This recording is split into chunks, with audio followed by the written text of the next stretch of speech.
अब हम journal entry करेंगे। देखना ध्यान से, प्रोसेस एक बार में समझ आ गया तो जर्नल एंट्री बहुत ईजी है। सबसे पहले फर्स्ट जो जर्नल एंट्री होगी, देखो मैंने आपको बताया कि पहला केस होगा जब पब्लिक कंपनी के पास अप्लाई करेगी, ठीक है। तो पहली एंट्री होगी बैंक अकाउंट डेबिट, क्योंकि कंपनी के बैंक में पैसा आएगा, ठीक है। तो ये पैसा किस चीज का आया? शेयर एप्लीकेशन मनी का। अप्लाई किया ना, तो टू शेयर एप्लीकेशन मनी, या आप खाली एप्लीकेशन अकाउंट भी लिख सकते हो, टू शेयर एप्लीकेशन अकाउंट। अब वो शेयर कोई भी हो सकता है, इक्विटी शेयर भी हो सकता है और प्रेफरेंस शेयर भी, जो भी हो उसके आगे लगा देना to equity share application account या फिर to preference share application amount. Share वो कोई भी हो सकता है। फर्स्ट एंट्री क्या हुई? Amount received for application money, ठीक है बेटा, जहां तक कोई प्रॉब्लम। सेकेंड एंट्री, ये एप्लीकेशन मनी किस चीज के लिए हुई है? शेयर कैपिटल के लिए आया है ये पैसा। अब कंपनी ने शेयर इशू किए तो उसकी कैपिटल इंक्रीज करेगा, तो नेक्स्ट एंट्री हो जाएगी share application account debit to share capital account, amount transfer to capital account, ठीक है। इसका मतलब क्या हुआ? सबसे इंपॉर्टेंट बात, आपसे नेचर पूछा जाता है सीयूईटी में, what is the nature of share application account? क्या नेचर है? ये रियल है, नॉमिनल है या पर्सनल है? ये टेम्परेरी नेचर है, इनका कोई नेचर नहीं होता। ये टेम्परेरी पीरियड के लिए ओपन हुए, देखो जितने से ओपन हुआ उतने से क्लोज हो गया, हैंड टू हैंड ही। तो ये टेम्परेरी नेचर अकाउंट है, लिख लो, ये मेंशन कर देना। देखो पहला ही ऐसा मौका होगा कि पहले बैंक में पैसा आएगा और उसके बाद कैपिटल में जाएगा, क्योंकि पहला केस ऐसा है जहां पे पब्लिक अप्लाई कर रही है। अब क्या हो गया? ध्यान से सुना, थर्ड एंट्री के लिए बहुत ध्यान से सुना। अब जिन्होंने अप्लाई किया था उसको कंपनी ने शेयर अलॉट कर दिए होंगे, तो अलॉट कर दिए होंगे, तो अब कंपनी पहले पैसा मांगेगी तभी तो शेयर होल्डर पैसा देगा।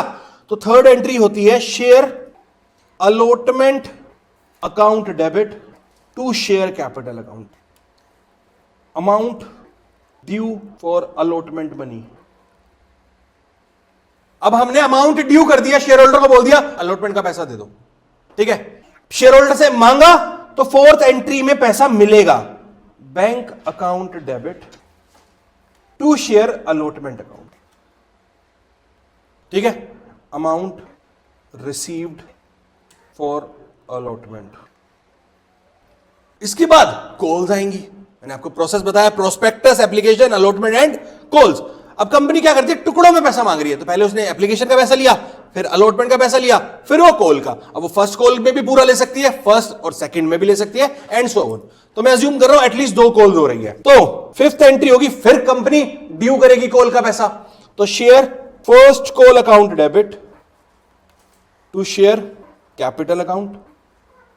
सी ध्यान से सुनना, मान लो एक 10 रुपए का शेयर कंपनी ने इशू किया, उसने बोला मैं 2 रुपए लूंगी एप्लीकेशन पे, 3 रुपए लूंगी अलॉटमेंट पे, 3 रुपए लूंगी फर्स्ट कॉल पे। अरे कॉल का मतलब है अब मांग रही है कंपनी को, जैसे जैसे फंड्स की रिक्वायरमेंट है वैसे वैसे मांगती जा रही है पब्लिक से, इकट्ठे की जरूरत ही नहीं थी। फिर हो गया मान लो 2 रुपए, सेकंड एंड फाइनल कॉल, हाँ हेलो पैसे भेजो, फिर होती थोड़ी ना है कॉल, बस नाम है, now company is calling money from the public, ठीक है। ये प्रोसेस होता है बेसिकली। अब आईपीओ का हो गया कि वो एक साथ पैसा ले ले, और वो भी लोट में आने लग गए। अब देखो कंपनीज के भी टाइप है, एक होती है बिग कंपनीज, एक होती है एसएमई। देखो तो 2 टाइप के आईपीओ आते हैं मार्केट में, एक आता है नॉर्मल आईपीओ, एक होता है एसएमई आईपीओ। जो नॉर्मल कंपनी का आईपीओ है उसकी मिनिमम बिड है लगभग 15,000 रुपए, ठीक है, और जो एसएमई आईपीओ आता है उसकी बिड होती है लैक्स में, ठीक है। तो ऐसे, और वो भी लोट में, एक शेयर नहीं मिलता। किसी कंपनी के शेयर का लोट होता है 50 शेयर, किसी का 5 शेयर, किसी के 1000 शेयर, वो डिपेंड करता है कंपनी पे। तो यहां हो गया फर्स्ट कॉल अमाउंट ड्यू, ठीक है। अब कंपनी ने पैसा मांगा तो शेयर होल्डर पैसे देंगे, तो नेक्स्ट एंट्री हो जाएगी bank account debit to share first call account, amount received for first call. अब मान लो सेकंड कॉल है तो सबसे पहले फिर ड्यू किया जाएगा share second and final call, जो भी लास्ट कॉल होगी उसके आगे फाइनल वर्ड लगाते हैं, second and final call account debit to share capital account, amount due for final call. And last entry हो जाएगी bank account debit to share second and final call, amount received for final call. तो अब मेरा question आपसे, ये जो share second and final call account है, first call account है, अलॉटमेंट अकाउंट है, इनका क्या नेचर है? ये सब अकाउंट भी टेम्परेरी नेचर के अकाउंट है। ये सारे अकाउंट टेम्परेरी नेचर अकाउंट है।